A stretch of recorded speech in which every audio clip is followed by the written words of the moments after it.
PM economic advisory council के chairman S Mahendra देव ने monsoon पर बातचीत करते हुए कहा है कि इस महीने अनुमान से कम बारिश हुई है, लेकिन हम अल नीनो के प्रभाव से निपटने के लिए पूरी तरह तैयार हैं। There is deficiency in this month, but we have to see July, August rains, and government has contingency plans for each district. We have plans and also crop diversification and other things. So that way, I think we are prepared for that El Nino impact. कमजोर monsoon और geopolitical tension के बीच industry नए reform की राह देख रही है। CII के प्रेसिडेंट आर मुकुंदन ने हमसे एक्सक्लूसिव बातचीत में कहा कि इंडस्ट्री ने सरकार को नए रिफॉर्म के लिए सुझाव दिए हैं। इस बारे में सीआईआई के प्रेसिडेंट आर मुकुंदन से एक्सक्लूसिव बातचीत की नुपुर जैन कुनिया ने। सर, सबसे पहले तो बहुत बहुत धन्यवाद सीएनबीसी आवाज को समय देने के लिए and congratulations for your new post. Sir, आने वाले एक साल के लिए सीआईआई की क्या पॉलिसीज रहेगी?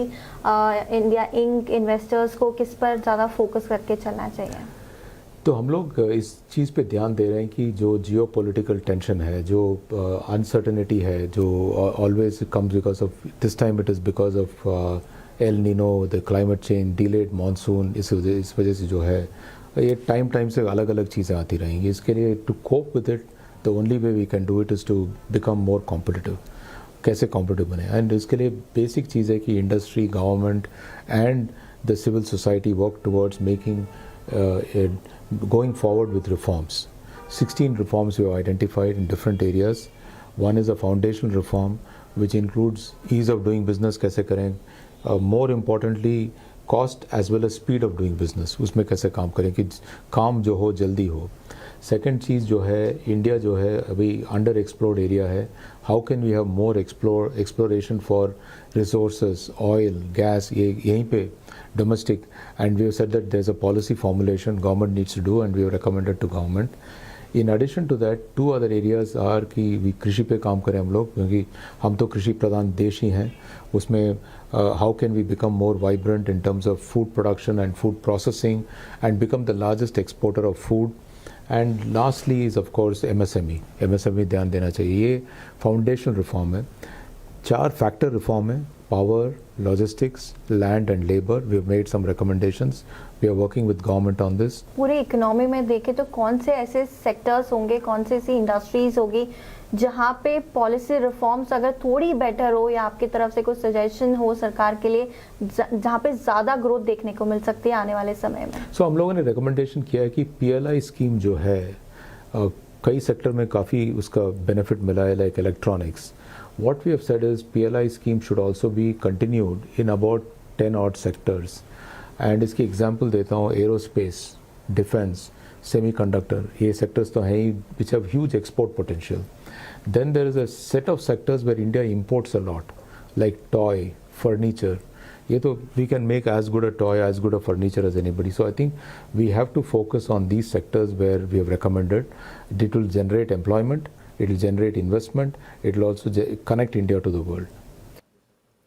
अमेरिका के साथ ट्रेड डील का पहला दौर पूरा करने के लिए आज से फिर बातचीत शुरू हुई है। बातचीत से पहले यूएस के राजदूत सर्जियो गौर ने वाणिज्य भवन जाकर वाणिज्य मंत्री पीयूष गोयल से मुलाकात की। बातचीत के लिए अमेरिका से आई टीम का नेतृत्व ट्रेड रिप्रेजेंटेटिव जेमिसन ग्रीर कर रहे हैं। अगले 2 दिन तक डील की बारीकियों पर चर्चा होगी। इस पर डिटेल समझाने के लिए बात करते हैं economic policy editor Laxman Roy से। लक्ष्मण जी, बताइए क्या है बातचीत का प्रमुख एजेंडा?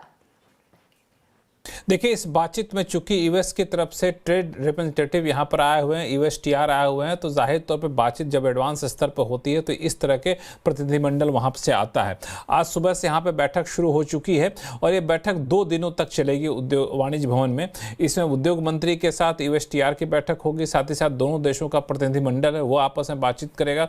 और बातचीत में 3 मुद्दे काफ़ी महत्वपूर्ण हैं।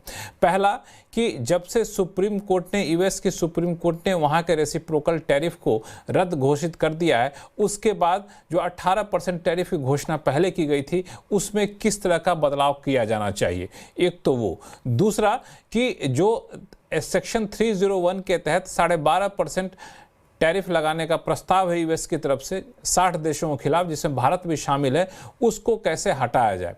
और तीसरी चीज, चूंकि 24 जुलाई को 10% टैरिफ जो अमेरिका ने लगा रखा है सभी देशों पर, उसकी म्याद खत्म हो रही है 24 जुलाई को, तो उसके बाद की रूपरेखा क्या होने वाली है। तो ये तो रही बात टैरिफ को लेकर के। दूसरा कि कौन से आइटम रहेंगे, कौन से आइटम नहीं रहेंगे, किस पे घटाना है, किस पे बढ़ाना है, इस पे बात लगभग 99% पूरी हो चुकी है। तो उसमें 1% थोड़ी बहुत बारीकियां उसको तय किया जाना है। तो इन्हीं सारे मुद्दों पे बातचीत होगी और ये दौर काफी महत्वपूर्ण माना जा रहा है दो लिहाज से। एक तो 24 तारीख वाली डेडलाइन है और दूसरा आर्टिकल सेक्शन 301 के तहत जो 12.5% ड्यूटी लगाने का प्रस्ताव है उसके लिहाज से।